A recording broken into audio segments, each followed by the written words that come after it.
Halo, selamat pagi saudara. Anda menyaksikan Kompas Bisnis bersama saya Renata Panggalo. Hari ini kita kedatangan tamu yang sangat spesial. Ada Menteri Koordinator Bidang Perekonomian, Pak Erlangga Hartarto. Selamat pagi Bapak, apa kabar? Selamat pagi Mbak Renata.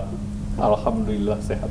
Pak Erlangga, kita langsung saja mulai untuk hasil negosiasi dengan Amerika Serikat bulan lalu. Boleh dijelaskan dulu mungkin bagaimana eksekusinya di sana dan hasilnya seperti apa? Ya, pertama Indonesia sudah melakukan pembicaraan awal dengan pihak Amerika Serikat dan Indonesia bertemu dengan banyak pejabat di Amerika, antara lain Pak Menteri Luar Negeri ketemu dengan Marco Rubio, State Secretary. Kemudian saya bertemu dengan Menteri Perdagangan, Menteri Lutnick, kemudian USTR, Ambassador Greer, dan kemudian juga Treasury Secretary dengan Menteri Keuangan dengan Scott Bessent. Kemudian juga ketemu dengan Dewan Ekonominya di Amerika.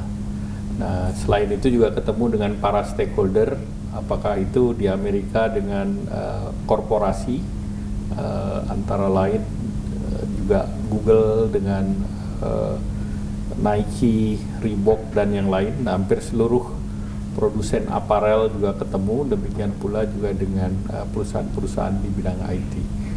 Nah, dengan perwakilan Yusindo US Chambers, mereka juga mewakili daripada perusahaan-perusahaan Amerika yang beroperasi di Indonesia. Dan hampir seluruh stakeholdernya merasa prihatin dengan Indonesia dikenakan ancaman tarif resiprokal. Dan tentunya Indonesia sendiri sudah melakukan pembicaraan awal dan apa yang Indonesia tawarkan kepada Amerika, dan secara resiprokal kita juga meminta beberapa hal dari Amerika agar perundingan dan pembicaraannya itu adalah berimbang. Nah, oleh karena itu juga Amerika telah menunjuk pihak yang akan menjadi focal point dari pembahasan tarif resiprokal, yaitu USTR. Nah, dari Amerika sendiri kan sebetulnya ada beberapa tarif yang dikenakan terhadap negara mitra termasuk Indonesia, yaitu tarif MFN itu yang berlaku saat sekarang, dan itu range-nya antara 10 sampai 37,5 tergantung dari komoditas. Kemudian tarif sektoral yang diberlakukan kepada sektor baja 25%, dan tarif resiprokal yang besarnya 32%. Nah, yang sekarang kita sedang bahas adalah tarif resiprokal. Jadi ini yang kompartemenisasi yang sudah dibahas dengan pihak Amerika. Yang kami perhatikan dan garis bawahi juga Pak, ada kesepakatan strategis, akhirnya membuahkan kesepakatan strategis antara Indonesia dan Amerika Serikat. Kita lihat ada penyesuaian tarif di sana, kemudian juga TKDN dan lain sebagainya.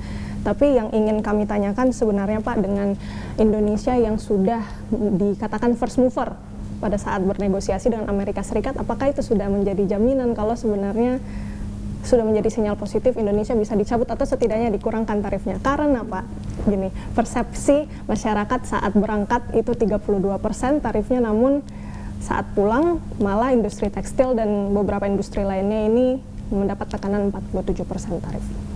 Ya, sekarang 10%. Jadi yang 32% belum berlaku. Ya, jadi salah kalau merasa berangkat 32%. Baik. Jadi kalau berangkat 10%.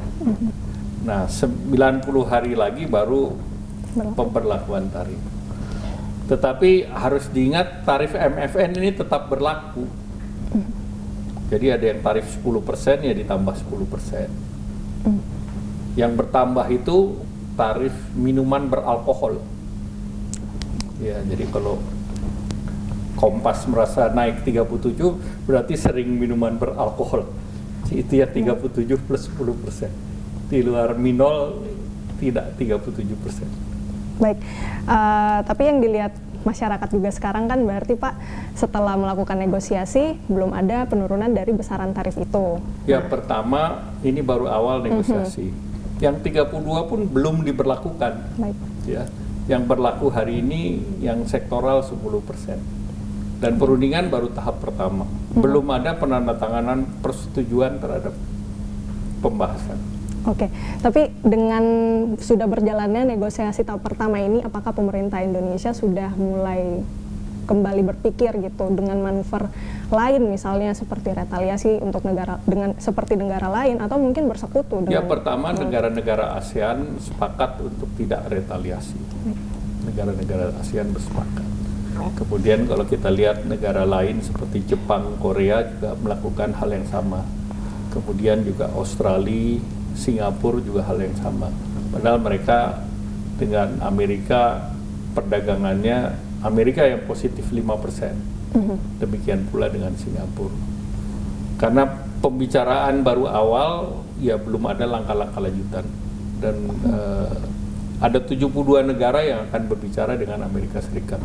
Waktunya hanya 90 hari. Jadi tentu kita juga menyadari betapa ramainya pembicaraan di Washington. Berarti yang kami tangkap, pemerintah Indonesia sejauh ini optimis dengan jalur negosiasi dan deregulasi yang sementara. Ya, saya rasa ASEAN dengan like-minded countries, ya, negara-negara yang berpikiran sama, termasuk RCEP, itu juga melakukan hal yang sama dengan Indonesia. Tapi proyeksi pemerintah Indonesia sendiri bagaimana Pak dengan segala yang sedang dikerjakan sekarang? Apakah itu cukup untuk membuat Amerika Serikat melunak? Ya, sekarang kan kita tunggu saja Amerika, jadi jangan, maksudnya kalau perundingan kan harus dua belah pihak. Baik. Kalau satu pihak namanya GR sendiri. Kita lihat juga ada beberapa penolakan dari perusahaan besar. Sudah mulai ada Nike dan juga Adidas yang menyatakan penolakannya terhadap tarif resiprokal kepada Presiden Donald Trump begitu. Nah, produsen sepatu ini kan juga membuka pabrik di Indonesia, sementara badai PHK berlangsung dan kemungkinan pabrik-pabrik mereka juga akan pindah melihat tarif yang lebih murah di negara lain.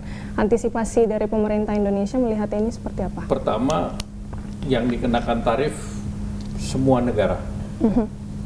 Jadi belum terjadi badai PHK. Ya, jadi tentu kita harus clear.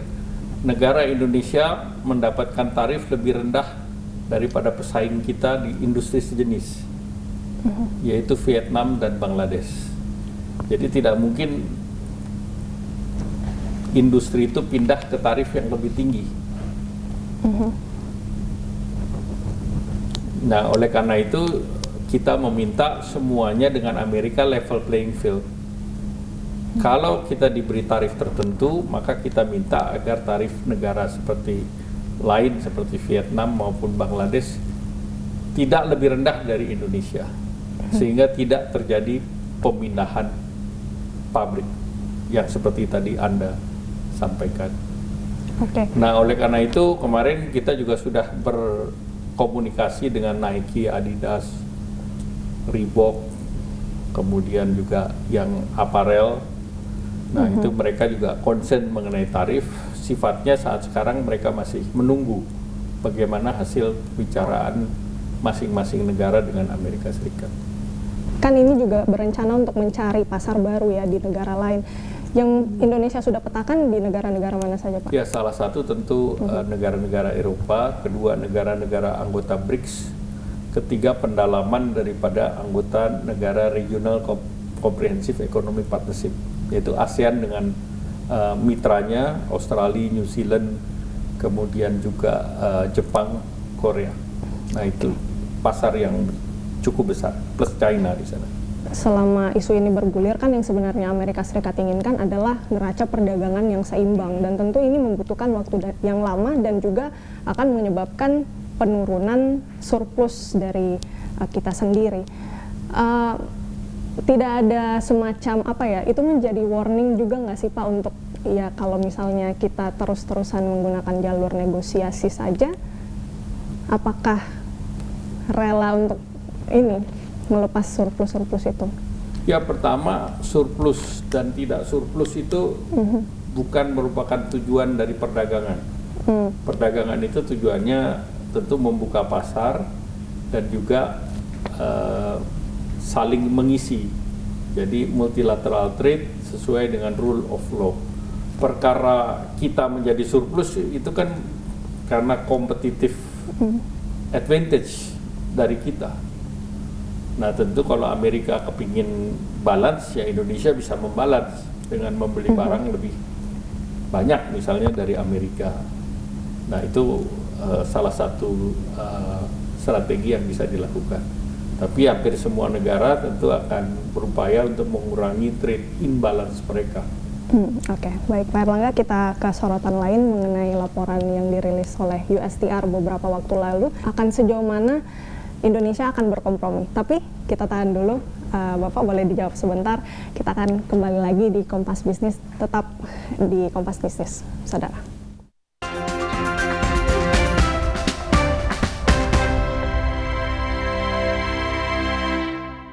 Kesiapan pembongkaran pagar laut hari ini. Isi khazanah wawasan Anda untuk awali hari lebih optimis dan penuh energi. Ketua Umum Partai Golkar buka suara soal isu reshuffle. Bahlil yakin seluruh menteri Golkar aman di kabinet. Serap berita dan informasi terpilih. Diterjang ombak saat bersandar di dermaga PLTU, sebuah takbot terbalik di Kompas Pagi, setiap hari pukul 4:30 pagi, live di Kompas TV. Ada apa ya di luar angkasa sana? Makasih ya. Bintang jatuh. Wah. Lebih enak dicelup di susu. Sensasi luar angkasa sekarang di Oreo. Nyut. Ternyata aku punya masalah gigi sensitif. Cobain pakai Sensodyne. Formulanya bikin gigi aku terlindungi seharian. Dan nafas juga terasa segar. After seminggu, dan ternyata hasilnya wow. Mencari tahu, mendengarkan lebih utuh dan mendalam, mempertanyakan rasa keadilan. Saya mau minta klarifikasi. Klarifikasi. Ini tanggung jawab. Bapak malu nggak sih? Apakah saya dengar permintaan maaf yang benarkah backingnya para jenderal orang-orang menjadi korban? Kita mengingatkan penguasa, menghibur yang papa. Rosi. Saya Budiman Tanurjo menyambut Anda dalam sebuah forum berkualitas, mencermati Indonesia dengan bijak dari kacamata kebangsaan. Kita dapat menemukan banyak pemikiran konstruktif, kritis, dan taktis yang mampu menyelesaikan problem negeri ini. Satu meja The Forum live di Kompas TV. Sebuah penelusuran jurnalistik. Investigasi untuk mencari bukti. Dan peristiwa-peristiwa yang mengundang polemik. Dipo Investigasi. Setiap Senin pukul 8:30 malam di Kompas TV.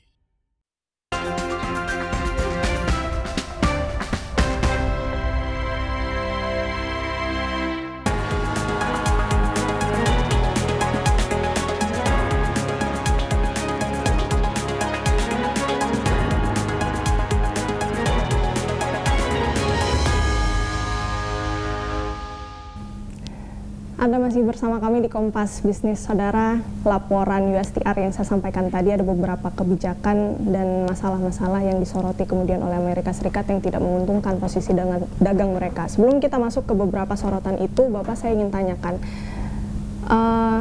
sejauh mana Indonesia akan berkompromi dengan laporan yang sudah dirilis oleh Amerika Serikat itu, Pak?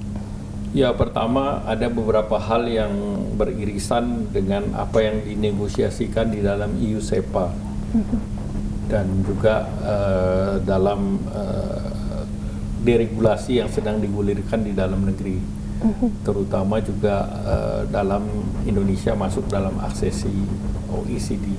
Jadi terhadap hal-hal yang sifatnya umum itu kita tentu akan melakukan deregulasi. Nah, yang berikut tentu pemerintah sudah membangun dan membentuk Satgas deregulasi, dan Satgas ini juga akan segera mengeluarkan beberapa paket deregulasi yang tahap pertama yang akan diterbitkan minggu ini, yang akan dilanjutkan dengan deregulasi tahap-tahap berikutnya. Nah, sejauh permintaan itu sesuai dengan best practice kita kan punya benchmark best practice secara global, itu kita akan lakukan. Tetapi kita sudah juga membuat pagar bahwa hal-hal yang terkait dengan food security itu kita akan tetap atur sesuai dengan kepentingan nasional. Jadi kalau yang trade goods di luar itu kita bisa bicara. Kalau kita bicara dengan TKDN atau local content incentive base, itu salah satunya contohnya di otomotif. Itu kan incentive base. Kalau mereka ada factory di Indonesia, maka PPNBM tidak diberlakukan dan sebagainya. Jadi kalau incentive base tetap akan berjalan seperti apa yang dilakukan. Nah, yang industrinya belum ada, nah tentu kita melakukan deregulasi seperti di sektor ICT. Jadi, dan yang berikut urusan IPR kita tidak pernah bahas. Jadi Mangga 2 itu adalah buatan made in dalam negeri gitu. Jadi tidak ada pembahasan mengenai pasar Mangga 2 atau pasar Tanah Abang dan yang lain. Sama sekali tidak ada, Pak. Siap, Pak Erlangga, yang menjadi sorotan juga ini terkait dengan KRIS dan GPN, yang dimana ini menjadi polemik juga karena menurut masyarakat kalau kita KRIS dan DPN itu hanya masalah penjelasan. Jadi National Payment Gateway ini tidak menjadi isu yang dalam tanda petik utama, itu hanya perlu dijelaskan, dan dengan penjelasan itu isunya menjadi selesai. Karena Mastercard maupun Visa Card tetap beroperasi sebagai debit card, tidak ada yang mendisrupsi itu. Dan kalau mereka mau ikut dalam front end juga regulasinya sudah ada. Jadi tinggal mengikuti aturan yang sudah dibuat. Jadi tidak ada isu mengenai itu. Tidak ada negosiasi juga. Tidak ada isu mengenai itu. Ya. Oke, hanya baik. penjelasan saja. Berarti KRIS kita aman, tidak akan diganggu gugat. KRIS payment dan KRIS beneran aman. Oke, baik. Terima kasih Pak untuk jawabannya. Pak Erlangga, kita bahas mengenai soal ketenaga kerjaan. Industri kita terancam akan berdampak juga ke jumlah PHK yang sementara ini juga sudah meningkat gitu Pak. Antisipasi pemerintah bagaimana? Ya, pertama tadi ya bahwa jumlah serapan tenaga kerja itu sebetulnya meningkat. Jadi kalau kita lihat kuartal pertama yang lapangan kerja yang tercipta itu di triwulan pertama itu hampir 600.000 dan secara akumulasi juga terjadi peningkatan. Memang terjadi peningkatan angkatan kerja. Kemudian terkait angka PHK, memang ada perbedaan antara di Kementerian Tenaga Kerja dan tentu yang tercatat di BPJS, berarti ada faktor yang masuk di dalam sektor informal. Nah, tentu itu akan diperhatikan.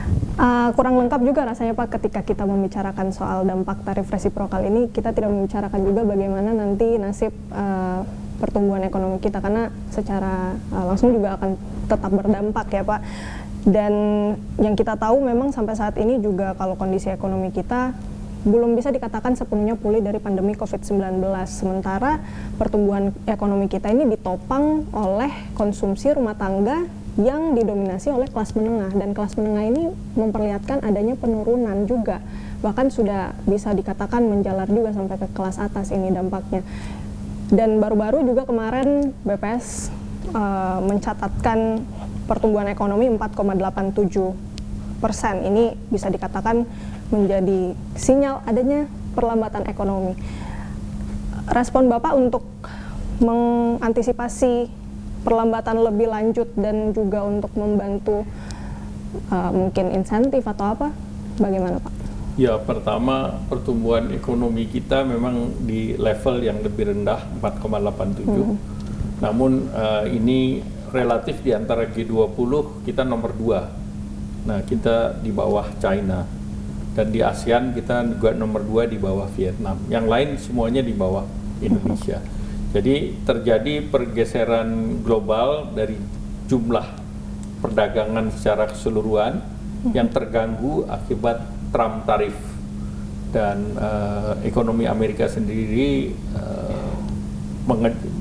shrinking atau berkurang minus 0,3%. Jadi dalam situasi uncertainty ini Indonesia masih bisa tumbuh di atas rata-rata perekonomian global. Jadi ini juga merupakan bukti bahwa Indonesia punya resiliensi terhadap ketidakpastian global. Nah, tentu ke depan kita berharap bahwa perang tarif ini bisa diakhiri sehingga dunia bisa menjadi pasti kembali. Yang dikhawatirkan kan dalam pertumbuhan perekonomian adalah ketidakpastian. Dan ketidakpastian ini sekarang sangat tinggi sekali akibat dari kebijakan selain perangnya belum berakhir di Timur Tengah, kemudian juga timbul ketegangan baru terutama di Asia antara India, Pakistan, dan juga perangnya yang belum selesai antara Amerika dengan Cina. Sehingga ketidakpastian ini membuat banyak negara pasang seatbelt dan mengurangi pembelian. Nah, kalau mengurangi pembelian kan demand side-nya terganggu. Nah, kita harus mendorong kemampuan di dalam negeri.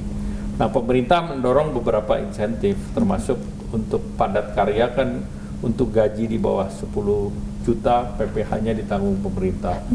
Terus kemudian banyak program termasuk di properti masih ada PPN ditanggung pemerintah. Kemudian juga di industri electric vehicle PPN BM juga ditanggung pemerintah untuk electric vehicle, dan juga termasuk hybrid juga diberikan 50% atau 3% dari fasilitas yang ada. Sehingga pemerintah terus mendorong dan bantuan-bantuan sosial PKH dan yang lain itu tetap diberikan ke masyarakat. Dan saudara, demikian Kompas Bisnis, saya Renata Panggalo. Usai jeda masih akan ada informasi yang menarik disajikan dalam program Sapa Indonesia Pagi.